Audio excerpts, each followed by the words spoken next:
Shooting an Elephant by George Orwell. In Moulmein in Lower Burma, I was hated by large numbers of people.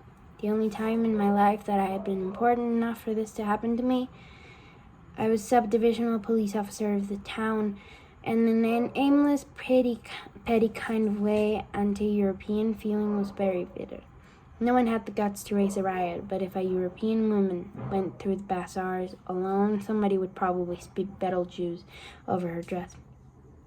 As a police officer, I was an obvious target and was baited wherever it seemed safe to do so. When a nimble Burman tripped me up on the football field and the referee, another Burman, looked the other way, the crowd yelled with hideous laughter. This happened more than once. In the end, the sneering yellow faces of the young men that met me everywhere, the insults hooted after me when I was at a safe distance, got badly on my nerves. The young Buddhist priests were the worst of all. There were several thousands of them in the town, and none of them seemed to have anything to do except stand on the street corners and jeer at Europeans. All this was perplexing and upsetting, for at that time I had already made up my mind that imperialism was an evil thing and that the sooner I chucked up my job and got out of it, the better. Theoretically, and secretly, of course, I was all for the Burmese and all against their oppressors, the British. As for their job I was doing, I hated it, more bitterly than I can perhaps make clear. In a job like that, you see the dirty work more bitterly than I can perhaps make clear. In a job like that, you see the dirty work of empire at close quarters, the wretched prisoners huddling in the shrinking cage of the lockups, the gray-coated faces of long-term convicts, the scared buttocks of the men who had been bogged with bamboos. All these oppressed me with an intolerable sense of guilt. But I could get nothing into perspective. I was young and ill-educated, and I had to think out of my problems in the utter silence that is imposed on every Englishman in the East. I did not even know that the British Empire is dying. Still less did I know that it is a great deal better than the younger empires that are going to supplant it. All I knew was that I was stuck between my hatred of the empire I served and my rage against the evil-spirited little beast who tried to make my job impossible.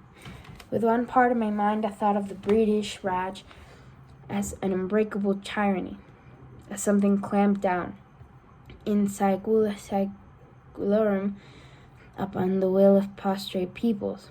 With another part, I thought that the greatest joy in the world would be to drive a bayonet into the Buddhist priest's guts, feeling like these are the normal byproducts of imperialism.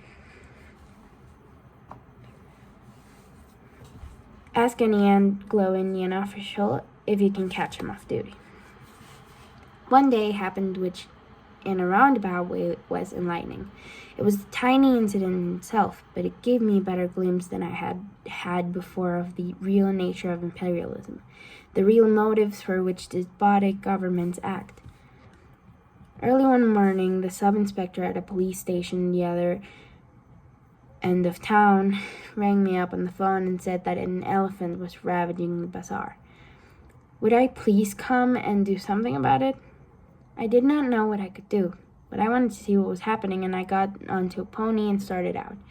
I took my rifle, an old .44 Winchester, and much too small to kill an elephant, but I thought the noise might be useful in terrorism. Various Burmans stopped me on the way and told me about the elephant's doing. It was not, of course, a wild elephant, but a tame one which had gone must.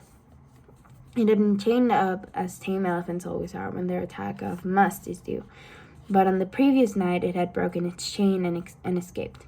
Its mahout, the only person who could manage it when it was in that state, had set out in pursuit, but had taken the wrong direction and was now 12 hours' journey away, and in the morning the elephant had suddenly reappeared in the town. The Burmese population had no weapons and were quite helpless against it.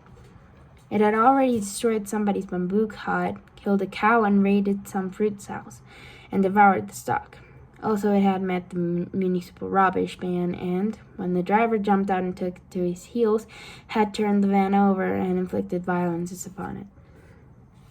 The Burmese sub-inspector and some Indian constables were waiting for me in the quarter where the elephant had been seen.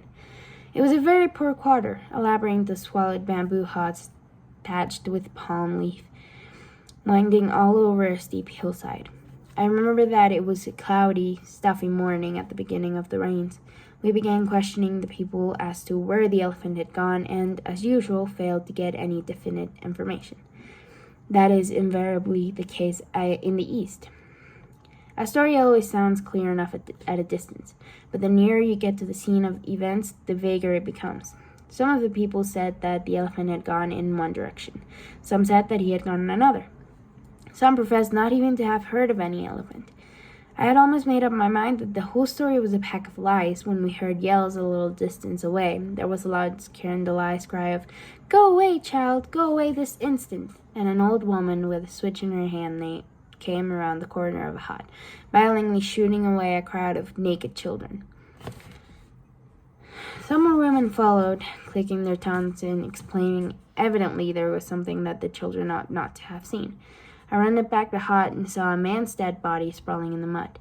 He was an Indian, a black Dravidian coolie, almost naked, and he could not have been dead many minutes. The people said that the elephant had come suddenly upon him round the corner of the hut, caught him with its trunk, put its foot in its back, and ground him into the earth. This was the rainy season, and the ground was soft, and his face had scored a trench a foot deep and a couple yards long. He was lying on his belly with arms crucified and head sharply twisted to one side. His face was coated with mud, the eyes wide open, the teeth bared and grinning with an expression of unendurable agony. Never tell me, by the way, that the dead look peaceful. Most of the carpets I have seen look devilish. The friction of the great beast's food had stripped the skin from its back as neatly as one skins a rabbit. As soon as I saw the dead man, I sent an orderly to a friend's house nearby to borrow an assault rifle. I had already sent back the pony, not wanting it to go mad with fright and throw me if it smelled the elephant. The orderly came back a few minutes later with the rifle and 5 cartridges, and meanwhile some Burmans had arrived and told us that the elephant was in the paddy fields below, only a few hundred yards away. As I started forward, practically the whole population of the quarter flocked out of the houses and followed me. They had seen the rifle and were all shouting excitedly that I was going to shoot the elephant. They had not shown this much interest in the elephant when he was merely ravaging their homes, but it was different now that he was going to be shot. It was a bit of fun to them, as it would be to an English crowd. Besides, they wanted the meat. It made me vaguely uneasy. I had no intention of shooting the elephant. I had merely sent for the rifle to defend myself if necessary, and it is always unnerving to have a crowd following you. I marched down the hill looking and feeling a fool, with the rifle over my shoulder and a never-growing army of people jostling at my heels. At the bottom, when you got away from the huts, there was a metalled road, and beyond that a mere waste of paddy fields 1,000 yards across, not yet plowed but soggy from the first rains and dotted with coarse grass. The elephant was standing 8 yards from the road, his left side towards us. He took not the slightest notice of the crowd's approach. He was tearing up bunches of grass, beating them against his knees to clean them and stuffing them into his mouth. I had halted on the road. As soon as I saw the elephant, I knew with perfect certainty that I ought not to shoot him. It is a serious matter to shoot a working elephant. It is comparable to destroying a huge and costly piece of machinery, and obviously one ought not to do it if it can possibly be avoided. And at that distance, peacefully eating, the elephant looked no more dangerous than a cow. I thought then, and I think now, that his attack of must was already passing off, in which case he would merely wander harmlessly about until the mahout came back and got him. Moreover, I did not in the least want to shoot him. I decided that I would watch him for a little while to make sure that he did not turn savage again, and then go home. But at the moment, I glanced around at the crowd that had followed me. It was an immense crowd, 2,000 at least, and growing every minute. It blocked the road for a long distance on either side. I looked at the sea of yellow faces above the garish clothes face, and all happy and excited over this bit of fun, all certain that the elephant was going to be shot. They were watching me as they would watch a conjurer about to perform a trick. They did not like me, but with the magical rifle in my hands, I was momentarily worth watching. And suddenly I realized that I should have to shoot the elephant after all. The people expected it of me, and I had got to do it. I could feel their 2,000 wills pressing me forward irresistibly. And it was at this moment, as I stood there with the rifle in my hands, that I first grasped the hollowness, the futility of the white man's dominion in the East. Here was I, the white man with his gun, standing in front of the unarmed native gal, seemingly the leading actor of peace. But in reality, I was only an absurd puppet pushed and fro by the will of those yellow faces behind. I perceived in this moment that when the white man turns tyrant, it is his own freedom that he destroys. He becomes a sort of hollow, posing dummy, the conventionalized figure of a sahib, for it is the condition of his rule that he shall spend his life in trying to impress the natives, and so in every crisis he has got to do what the natives expect of him. He wears a mask, and his face grows to fit it. I had got to shoot the elephant. I had committed myself to doing it when I sent for the rifle. A sahib has got to act like a sahib. He has got to appear resolute, to know his own mind and do definite things, to come all that way, rifle in hand, with 2,000 people marching at my heels, and then to trail feebly away having done nothing. No, that was impossible. The crowd would laugh at me, and my whole life, every white man's life in the East, was one long struggle not to be laughed at. But I did not want to shoot the elephant. I watched him beating his bunch of grass against his knees with that preoccupied grandmotherly air that elephants have. It seemed to me that it would be murder to shoot him.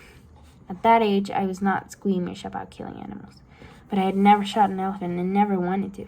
Somehow it always seemed worse to kill a large animal. Besides, there was the beast's owner to be considered. Alive, the elephant was worth at least 100 pounds. Dead, he would only be worth the value of his tusks. 5 pounds, possibly. But I had got to act quickly. I turned to some experienced-looking Burmans who had been there when we arrived, and asked them how the elephant had been behaving.